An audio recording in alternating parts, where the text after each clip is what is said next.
everything amounts to the transcendence of the idea, I am the person. All expressions are fine. Just walk your own way. Follow what it is that is your own Dharma. Whatever calls you, what path calls you, that is the path for you right now. It is okay. Follow with integrity. Don't judge other paths. If you are sincere, you'll find your way home.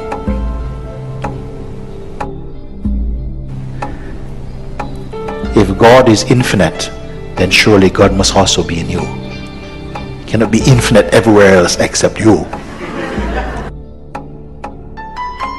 I remember that once, I think you said that you also came from a very Christian path, and maybe you could give me some hints on how to do this transformation of something so divine that's outward and bring it more within. Okay.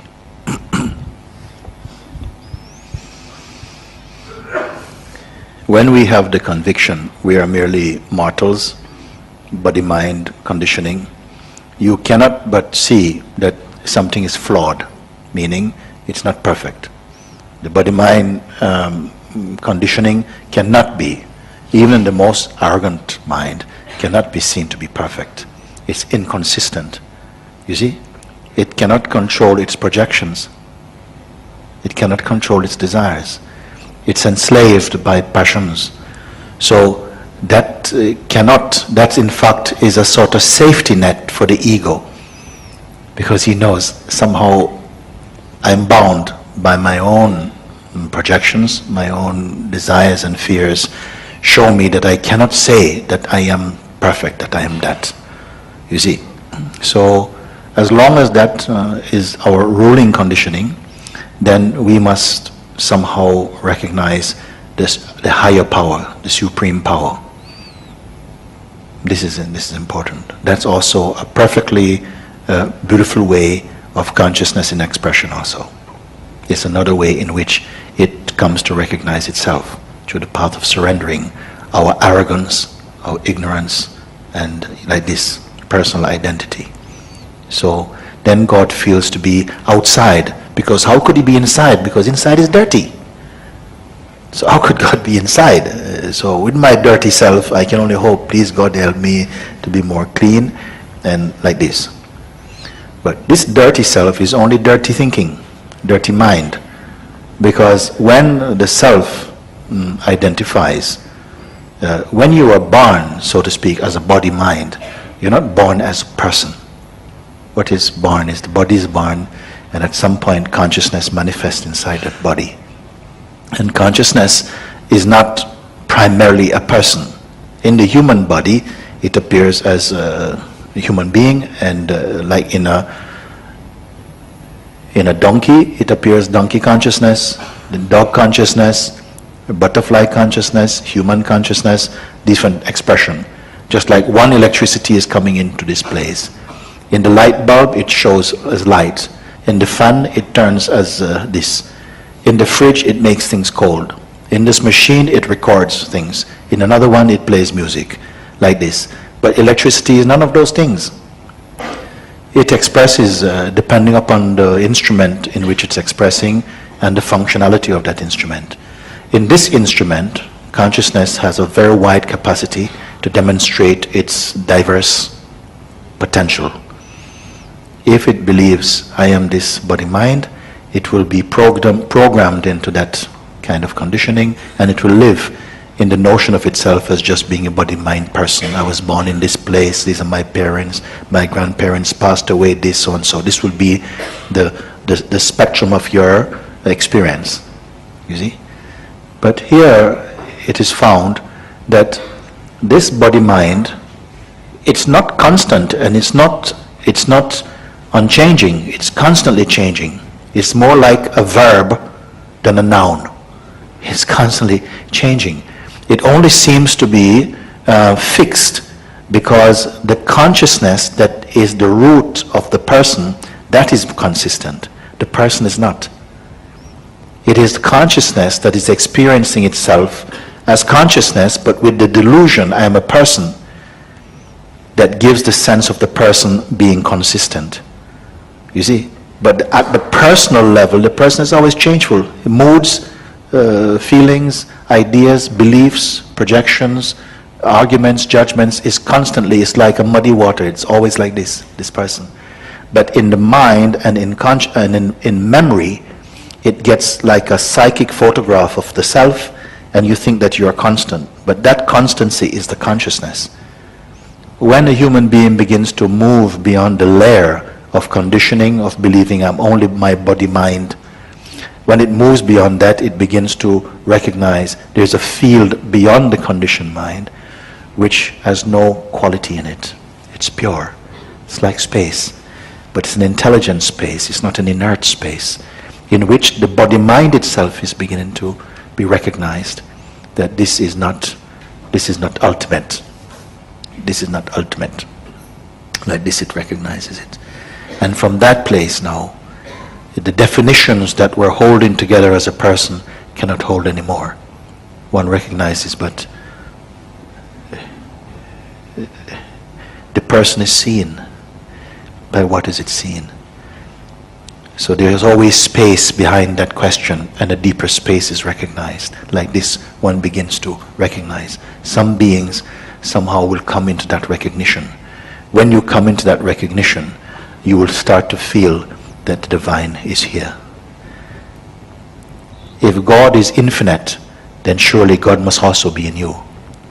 He cannot be infinite everywhere else except you. You understand?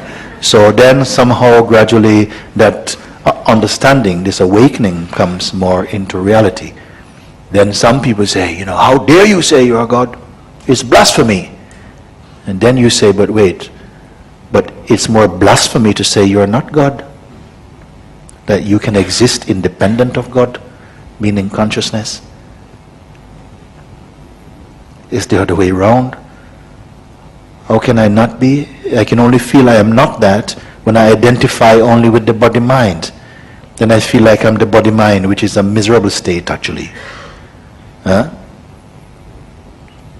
So we kind of somehow come to even become identified with our deluded state and even try to protect it. We're living in a kind of hellish state, but we imagine it's kind of okay, it's fine, we're doing okay.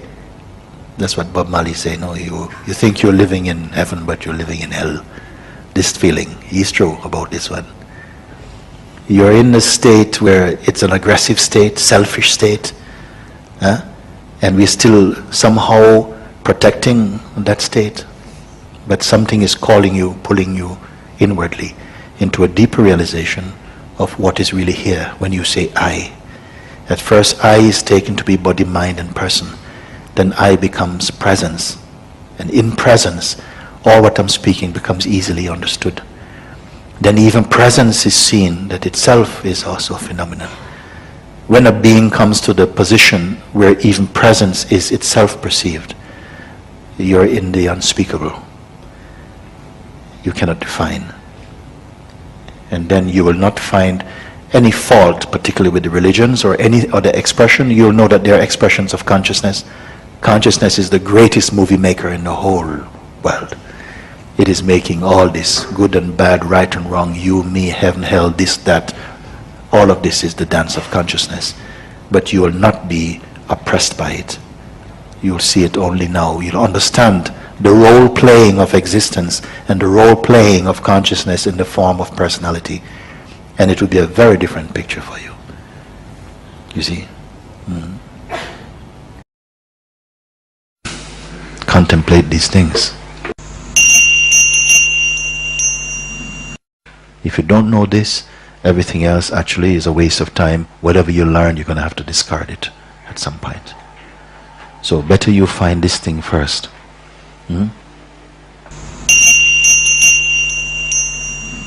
It really doesn't matter whatever plays on the surface. It really doesn't matter. It doesn't matter whether you are experiencing some crazy mind movement or extreme self-consciousness or whatever display. It doesn't matter. It makes no blemish on the awareness itself. It's pure, pure, unstainable. You're this. we are accustomed to identify through the natural arising of the sense I. And because of the capacity of I to identify along the way with different aspects of your manifestation, with the body, with thought, with emotion, with time, with otherness. And this otherness is unending.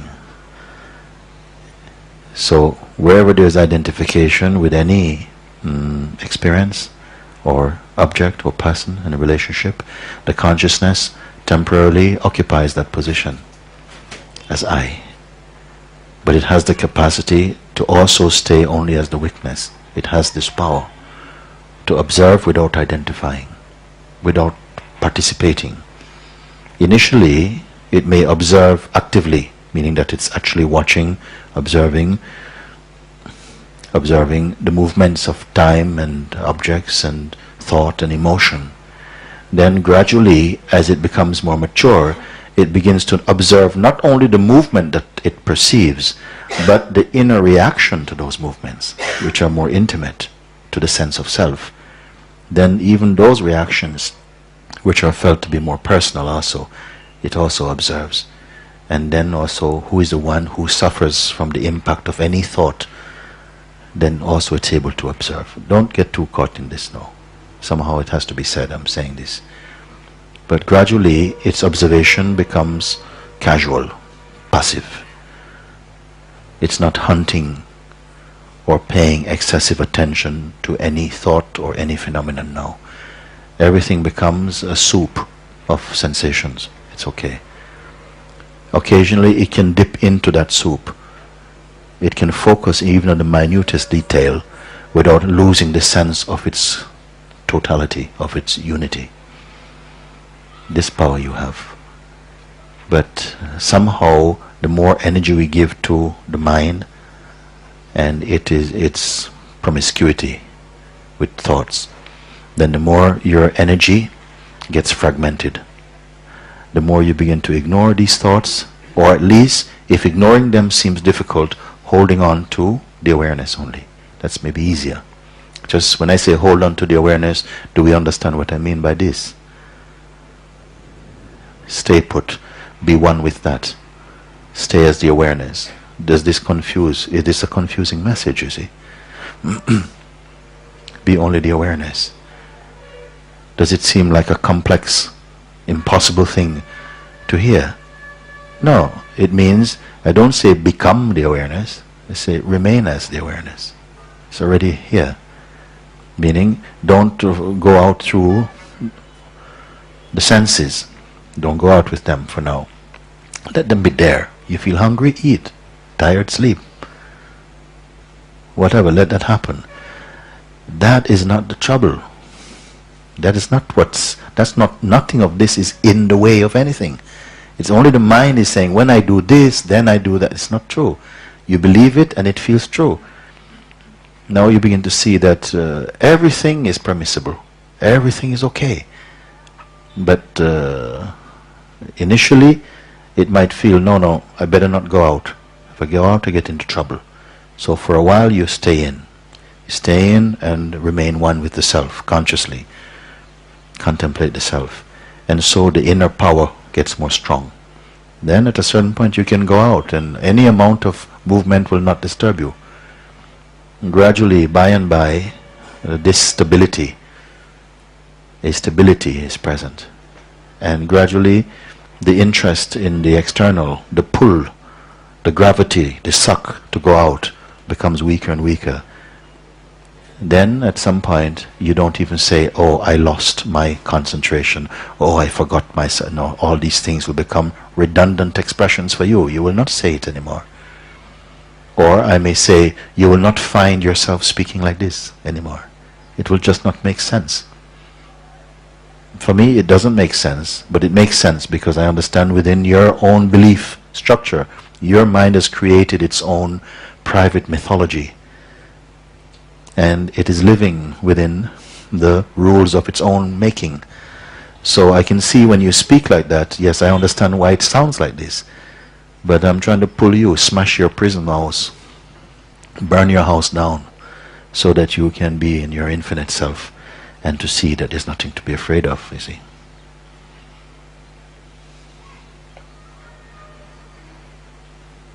Because if you keep on paying attention to all these concepts, they're sucking, pulling the... It sounds crazy that it's pulling the infinite into a finite form. It's trapping.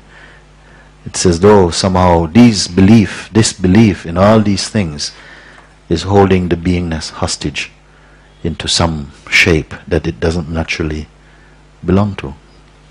Now you're seeing all of this. Gradually, just in being here, somehow recognizing, somehow the recognition, that sort of non-dualistic recognition, non-phenomenal recognition, what it means. That you can, it's not recognizing something, the self, I see that. No, there's a recognition which is the negative aspect of seeing some object. That I'm not this. Whatever appears, I'm not that. And somehow intuitively you sense I am that. But when you say I am that, that is not a phenomenon. I am not the phenomenon. It is seen.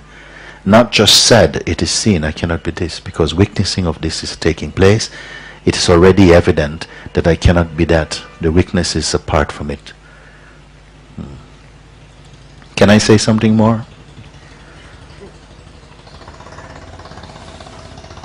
Initially, there may be an observer or a witness. If the witness has interest in what is being witnessed, then this witness is not the pure witness. Again, if the witness or the observer has interest in what is being observed, then what is being observed is a reflection of what the observer is holding. So that observer cannot be the pure observer. When this is understood or observed, then both that phenomenal observer and the phenomena that it observes are up there on the screen of consciousness, being watched by an observer that has no form. I hope I haven't lost you.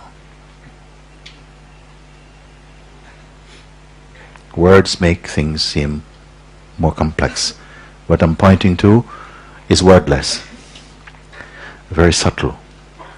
Because of the power and the greatness of your being, all these things can be assimilated. What is this satsang? It's a kind of push start. As soon as the beingness fires up by itself, no more pushing is needed. Then you will know all these things intuitively. You don't have to read any books about them, because then the self begins to reveal all its magnificence, all its mystery to itself. Presently it doesn't do this, because the mind itself is holding kind of jurisdiction, it's holding power, and the self will never bow to the mind. It says, carry on. Once you take again your stand in the truth, know that I am only the witness. That's all. Please remember, I'm not showing you or talking about so many different things to remember that you have to keep turning pages about it. I'm constantly pointing to this. If you catch it, then somehow you'll see everything I'm saying is just another way of expressing the same one thing. I've got a one-track mind, and it's only for this, always pointing to this, because this embodies everything that comes. You will know if you need to know. If you don't know this, everything else actually is a waste of time. Whatever you learn, you're going to have to discard it at some point. So better you find this thing first. Even knowledge came after you, because it is you who know knowledge and you who know ignorance. Who can you be, you see? Contemplate these things. Don't rush over them. Don't hear them just like you're reading a book, turning pages. Each of these statements, that you are the one who knows knowledge, it came after you. Knowledge cannot exist for itself. Who is the knower of knowledge? Can the knower of knowledge be known?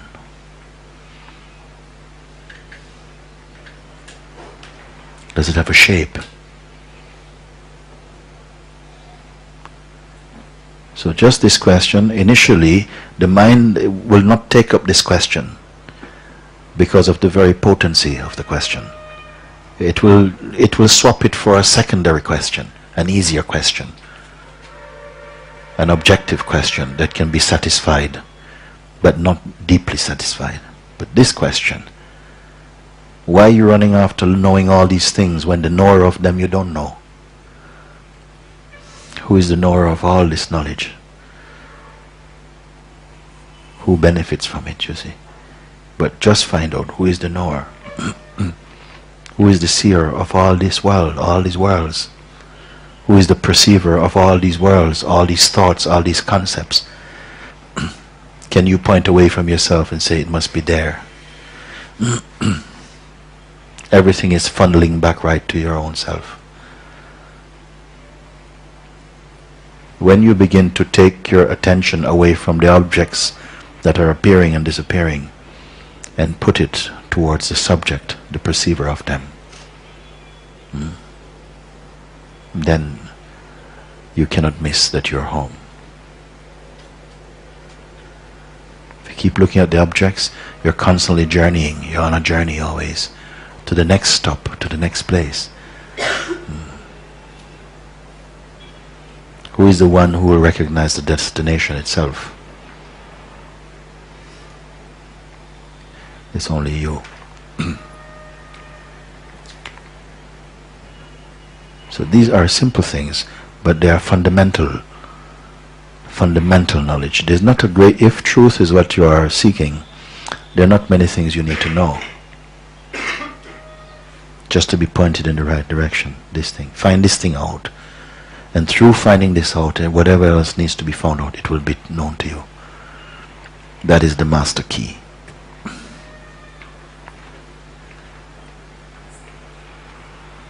But if your mind is in love with simple gathering information, it will continue. It's got an unending playground to do this. But some beings become tired, say no, no more. Some beings are even tired of experiencing. Enough.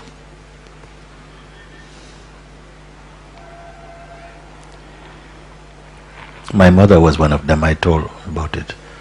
She wrote a letter to me. She said, yes, I am tired. I'm tired of experiencing. I've seen for much of my life, all I've done is been picking up burdens. I'm tired of experiencing. I'm ready to go. I'm ready to go. I don't want to go, but I'm ready. And these are potent admissions now. I'm not bored. She's not a boring being at all. She's full of life. She has friends all over the world. But she's not attached. Not even to her children.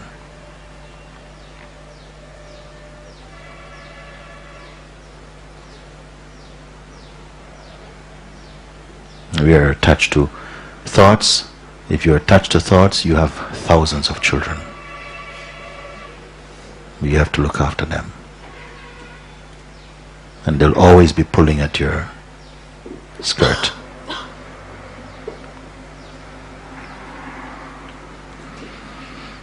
The one who is free has at their disposal all the thoughts, the whole dictionary of concepts, and yet nothing binds them.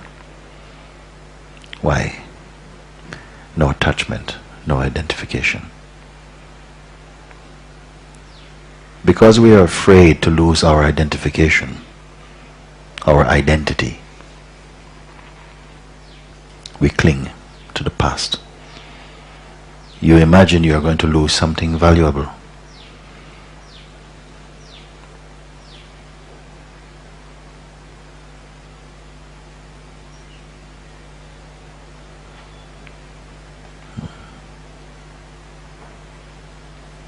So, it will feel like a risk, you see. To be here and to confront your fears, it will feel like a risk.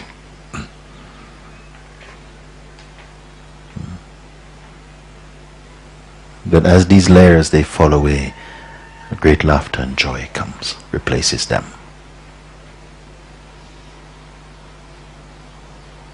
You have nothing significant to lose.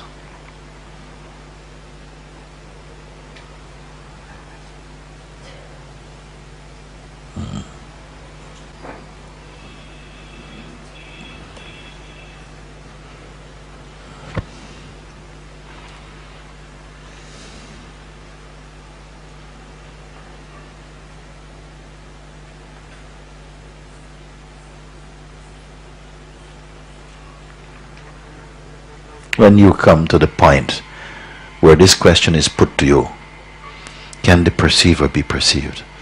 Of all the concepts that come in front of you, none of them have power without you, the one who perceives the concept, you see. Can it stand by itself? You're the weakness of them. You're the weakness of it. The question is, can the weakness be witnessed, you see? Why is this question?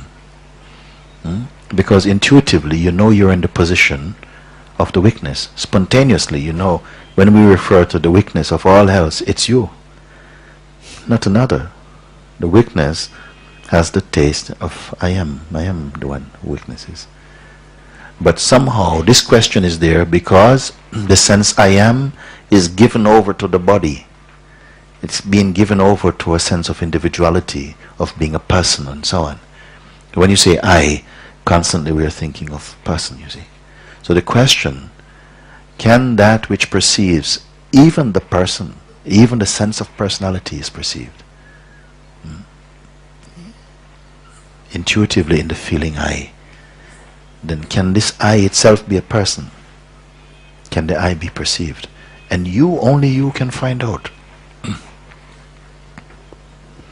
Then my answers are no use to you. You're on your own now. And this moment, you deserve to be on your own. Have the courage to be on your own. And look by yourself.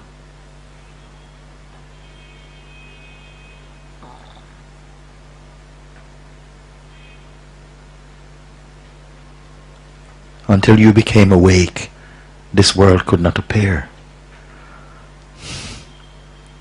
Until you awaken in the morning. First the consciousness is present, and then the feeling I am. Until this happens, the world cannot appear. It has no permission to appear until you appear. Have you considered these things? Even all the great beings in the world cannot come until the light is on, and you are there. Who are you? Prove me wrong. If the consciousness is not there, if the feeling I am is not there, can anything else be there? In the line of perceiving, is there anything earlier than the I am? The very light of consciousness and all the goings on of consciousness comes into living color, technicolor, in the waking state. For whom is all this magnificent world dancing? Is it not for you? You're the perceiver of it. So not looking at it, but the one who sees it. What happened? Some have found out.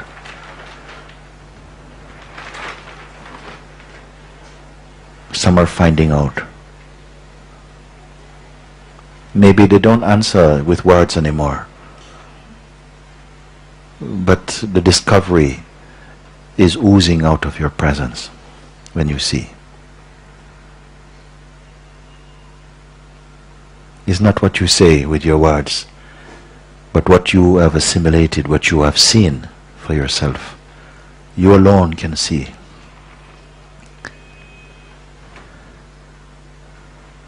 And this question is your key into your own self.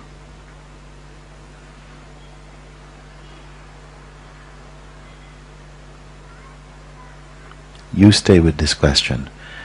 And then raise any question, any doubt, any problem that you have had prior to the arising of this question. Put in front of yourself any question, any doubt that you've ever had, and see if it can stand in front of you. Do it.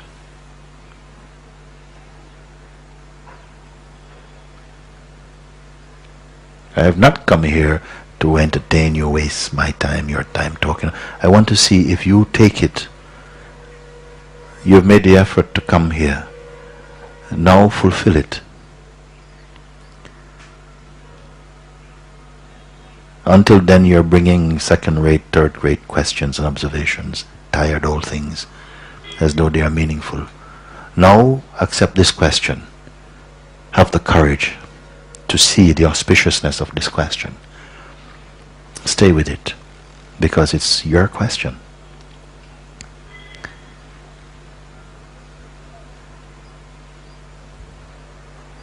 And then tell me, raise up any doubt, any question, any doubt, any problem that you can ever have, and place it in the presence of this question and see if it can stand.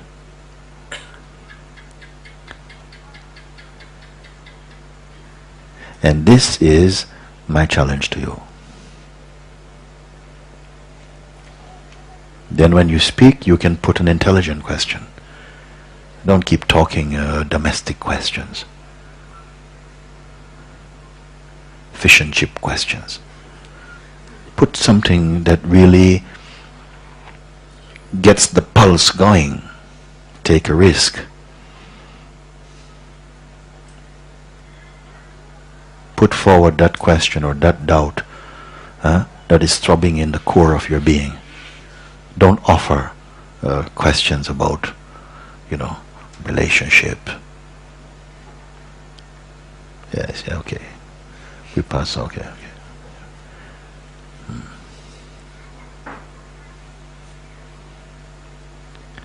What you think about, no, please, my God, how much torture. But a question,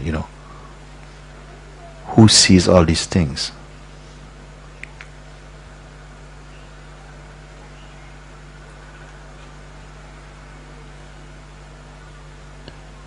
Root your attention in this question, you see. And tell me that even death, does it frighten you? Do it.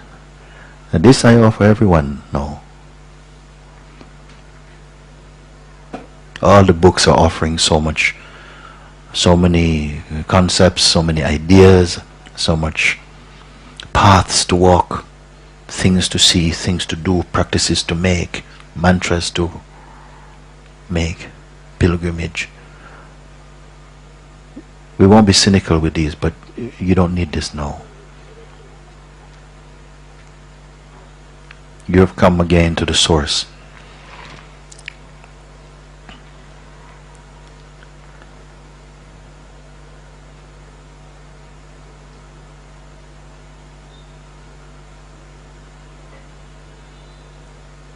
If you are not clear up until this point that all this is about you, in the truest sense, in the highest sense, that you are the one who is seeing all of this, in whose presence all the other beings are appearing, all the beings are appearing in your light.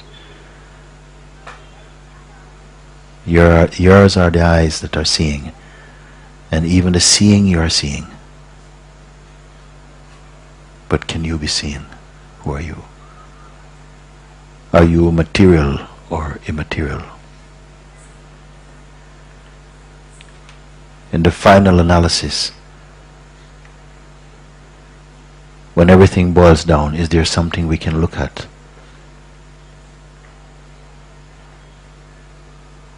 Under the microscope of real intelligence, is there something you will look at and say, yes, this is the infinite.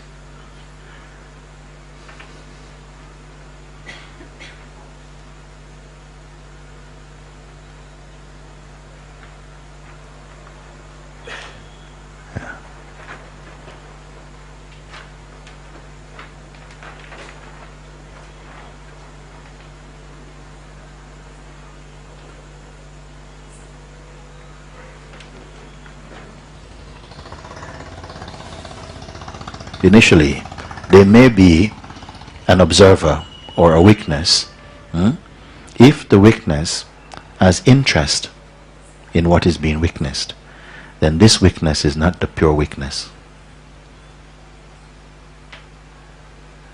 Again, if the witness or the observer has interest in what is being observed, then what is being observed is a reflection of what the observer is holding. So that observer cannot be the pure observer. When this is understood or observed, then both that phenomenal observer and the phenomena that it observes are up there on the screen of consciousness, being watched by an observer that has no form.